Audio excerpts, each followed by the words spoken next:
Hey guys, it's Innocence, back at it again with another video. And I was recently sitting around and thinking, what do colors have to do with the creation of video games? Because as far as animation goes, colors have the power to effectively convey powerful and meaningful messages in a short period of time.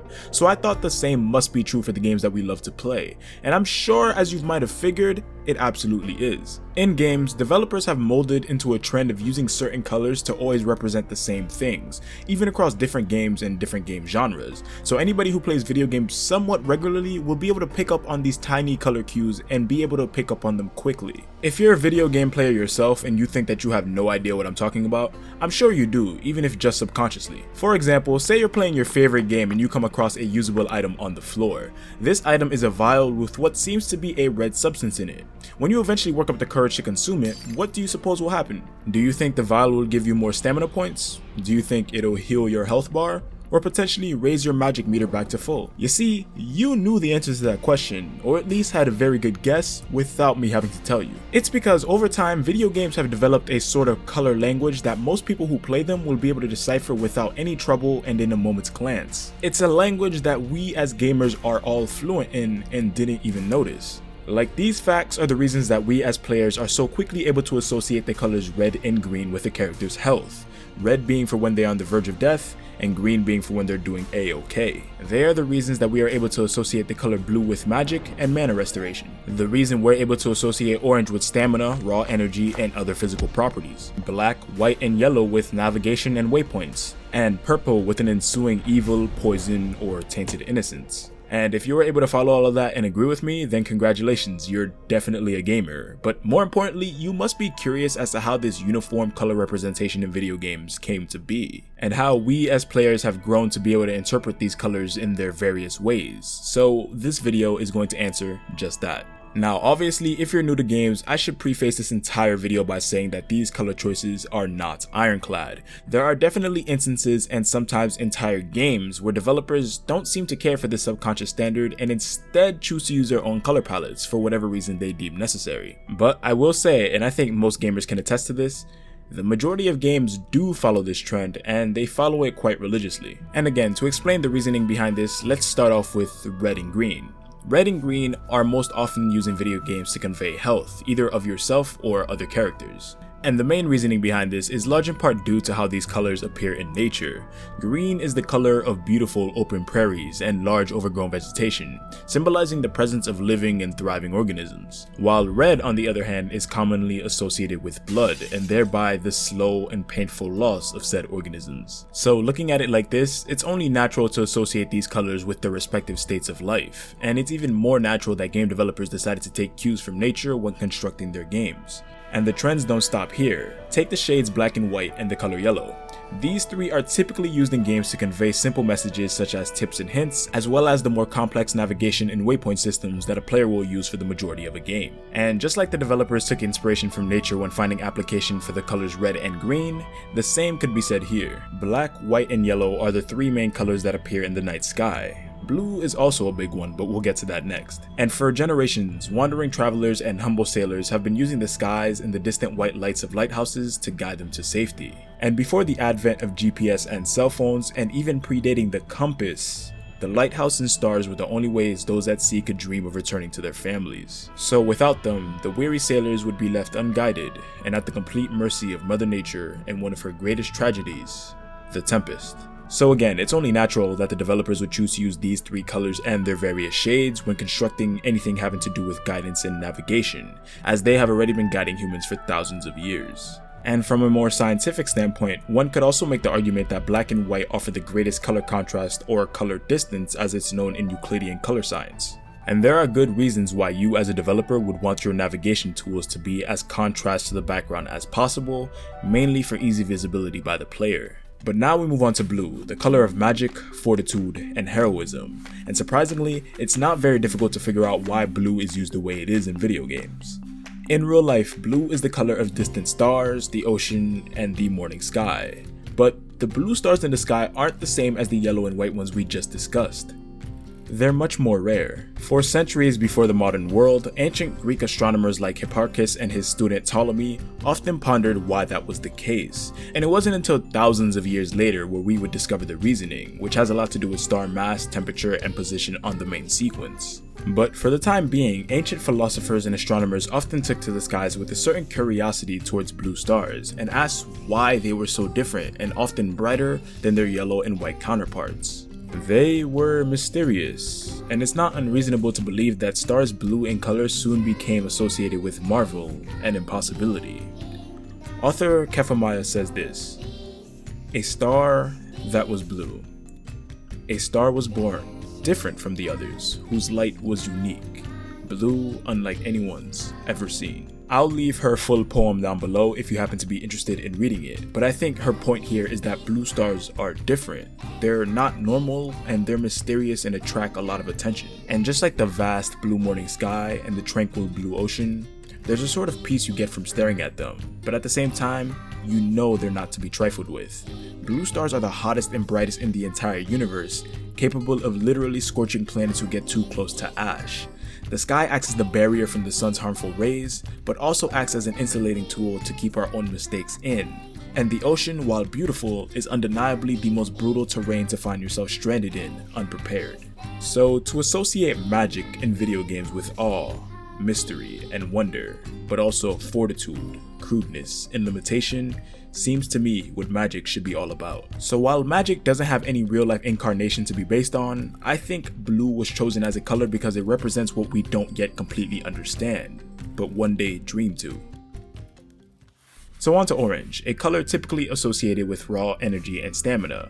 Admittedly, orange in gaming doesn't get too much love in the ways of having its own distinct role like the other colors. Meaning, orange is most often an afterthought and usually has little to no appearance or major significance in gaming besides its natural generation like in explosions.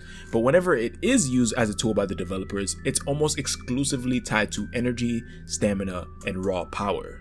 And I think that this color's lack of consistent use in gaming is mainly due to the fact that what it's used to represent can so easily be represented by the other colors we've discussed so far. Well, that and the fact that stamina and power bars have slowly been fading out of all games since the early 2010s. But it's not uncommon to have stamina bars be green or red, because it's a fair assumption to make that stamina is directly tied to health, and if you can no longer physically act due to a lack of stamina, then there's also a good chance that you're so exhausted that you might as well be physically hurt too. I've also seen instances where stamina bars can be blue because the type of stamina they're trying to represent is different from the one orange is so great at doing. Blue stamina bars like we see in NBA 2K are typically in place because remember, blue represents control, tranquility, and limitation.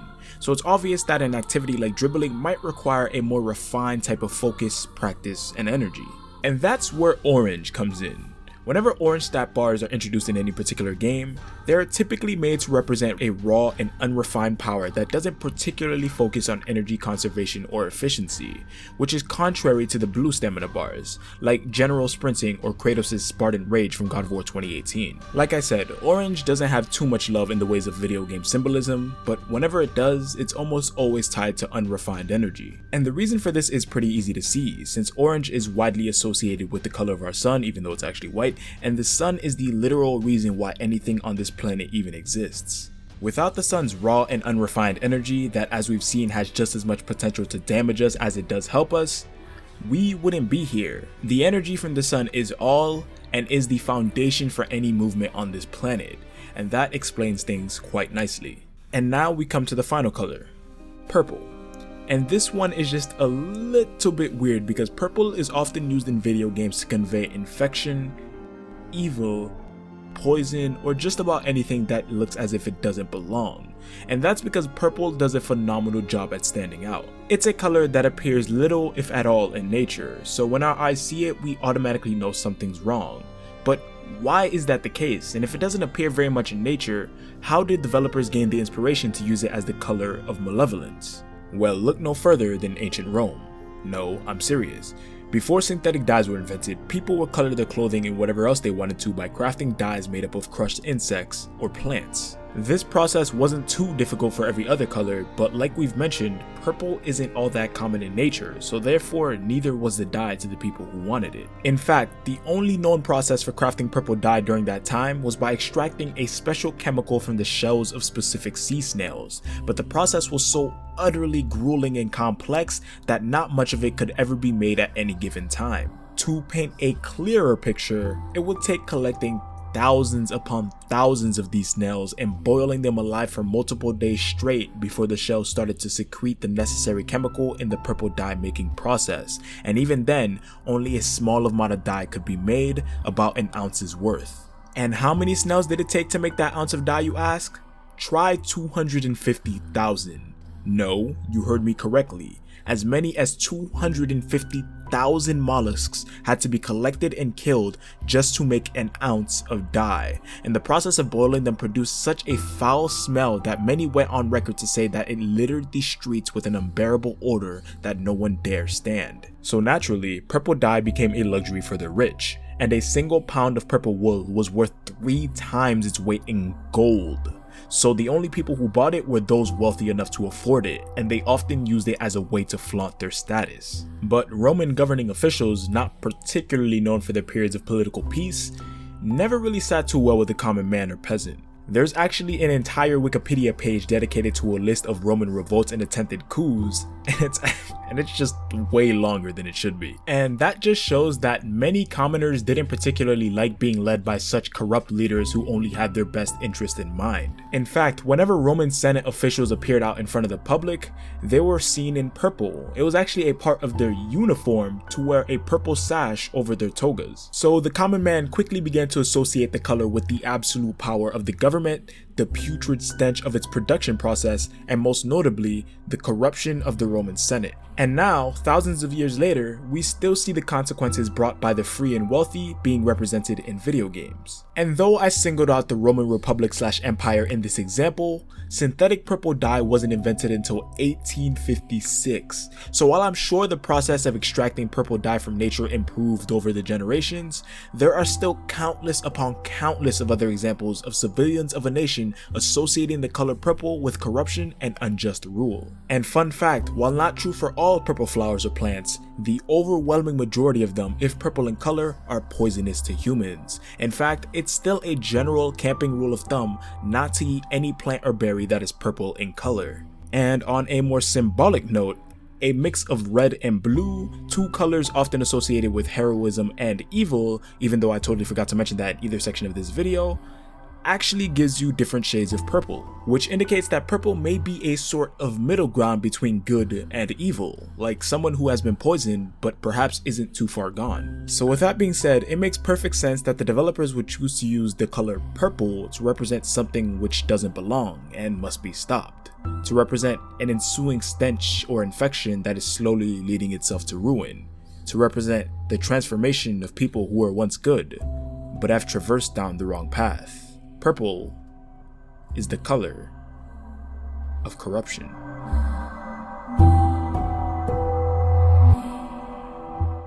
And cut. That's gonna bring us to the end of the video, ladies and gents. I really hope you enjoyed it, and if you did, consider giving it a share on social media or just telling your friends about it so they could see it too. It's been about maybe a month since I made a video that's not related to the next gen console, so IDK, it kind of feels good to be monologuing again.